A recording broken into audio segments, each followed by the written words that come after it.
نبی کی سفارش لینا ہے. رات دن دعا کرتے ہیں اللہ کے نبی کی سفارش ہمیں نصیب ہو جائے، اور کام ہمارے دیکھو تو نبی کے خلاف، زندگی ہماری دیکھو تو اپنے نفس کی چاہت پر. اللہ کے حضور یہ ہوتا ہے فیصلہ، وَتُعِزُّ مَن تَشَاءُ وَتُذِلُّ مَن تَشَاءُ. ہمیں غلط راستے سکھائے گئے، ہمیں ان طریقوں پر چلنا ہے جو نبی کریم صلی اللہ علیہ وسلم نے ہمیں بتائے. ہمارے حضرت شیخ یونس صاحب جن کا بھی ذکر ہوا، امیر المؤمنین فی الحدیث تھے. صرف عجم میں نہیں، صرف ہندوستان میں نہیں، ہم جب حضرت کے ساتھ حج میں چلتے تھے تو بڑے بڑے حرم کے مشائخ اور حرم کے ائمہ، چاہے وہ مکہ کے امام چاہے وہ مدینے کے امام، وہ حضرت کے پاس بخاری پڑھنے آتے تھے اور اجازت حدیث لیتے تھے. اور حضرت کا عالم یہ تھا کہ بڑے بڑے مشائخ کو اور مالداروں کو بھی دانت دیا کرتے تھے، اس لیے کہ وہ فقیری میں شاہی کرتا تھا. اس کو اہل دنیا سے کوئی وہ مسئلہ نہیں تھا کہ یہ ناراض ہو جائے گا میری دنیا بند ہو جائے گی. حضرت کا جب انتقال ہوا تو ہم نے مزاح علوم سے کہا کہ آپ کے مدرسے کا اس سے بڑھ کر ڈونر کوئی نہیں ہوگا جو سب سے زیادہ سال میں دینے والا تھا. جو آیا مدرسے کو دے دیا، جو آیا مدرسے کو دے دیا.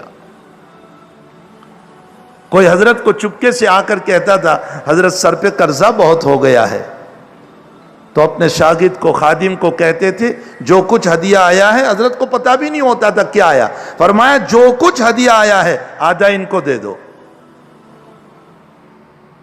وہ فقیری میں شاہی کر کے گئے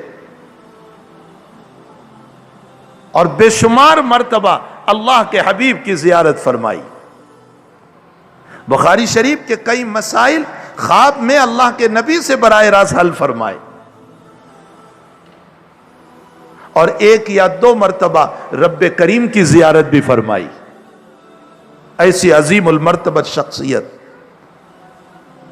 حضرت ہمیشہ فرمایا کرتے تھے کوئی بھی عمل چھوٹا ہی کیوں نہ ہو، نبی کی سنت کے ڈھانچے میں لے کر جاؤ گے اللہ اس پر اجر عظیم عطا کرے گا، اور بڑے سے بڑا عمل نبی کی سنت سے ہٹ کر لے کر جاؤ گے اللہ کے وہاں اس کی کوئی قدر و قیمت نہیں ہوگی. اور اس پر حضرت دو واقعے ہم کو سناتے تھے. ایک واقعہ، ایک بہت بڑے بزرگ تھے، چاند شاہ ان کا نام تھا. انہوں نے خواب دیکھا کہ نبی اکرم صلی اللہ علیہ وسلم تشریف لائے ہیں اپنے چاروں خلیفہ ابو بکر عمر عثمان و علی کے ساتھ. تو خواب ہی میں حضرت چاند شاہ رحمت اللہ علیہ مولانا نانوتوی کو کہنے لگے کہ مولوی قاسم چلیے اللہ کے نبی آئے ہیں ملاقات کے لیے چلے.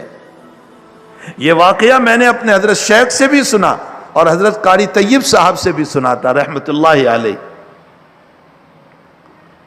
فرمایا حضرت تشریف لائے ہیں چلو ملاقات کے لیے.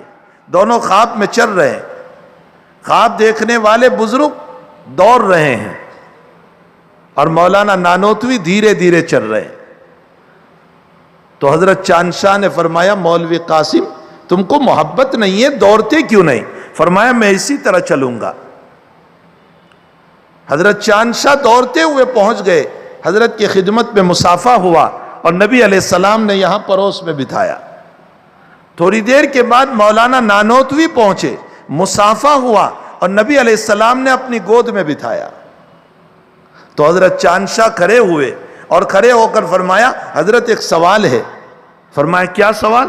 کہا جتنی محبت میں آیا اتنی محبت میں قاسم نہیں آیا. میں دوڑتا ہوا آیا جذبات میں آپ کی ملاقات کے لیے، قاسم تو دوڑتا ہوا بھی نہیں آیا. اس کو آپ سے اتنی محبت نہیں، آپ نے مجھ کو پڑوس میں بٹھایا اور اس کو اپنی گود میں بٹھایا. سنو اللہ کے نبی علیہ السلام نے فرمایا میرا قاسم میرے قدموں کے نشان کو تلاش کرتا ہوا آیا ہے کہ جہاں نبی کے قدم پڑے ہیں وہاں میرے قدم پڑے تاکہ کچھ برکت مل جائیں۔ ہمارے حضرت شیخ اس واقعے کو نقل کر کے روتے تھے اور یوں فرماتے تھے کہ نبی کے قدم پر قدم رکھنے سے قاسم نانوتوی کو نبی کی گود ملتی ہے، تو نبی کی زندگی پر زندگی رکھنے سے اے بھائیوں اللہ کی سفارش تمہیں نصیب ہو جائے گی۔ اگر نبی کی سفارش لینا ہے، رات دن دعا کرتے ہیں اللہ کے نبی کی سفارش ہمیں نصیب ہو جائے، اور کام ہمارے دیکھو تو نبی کے خلاف، زندگی ہماری دیکھو تو اپنے نفس کی چاہت پر،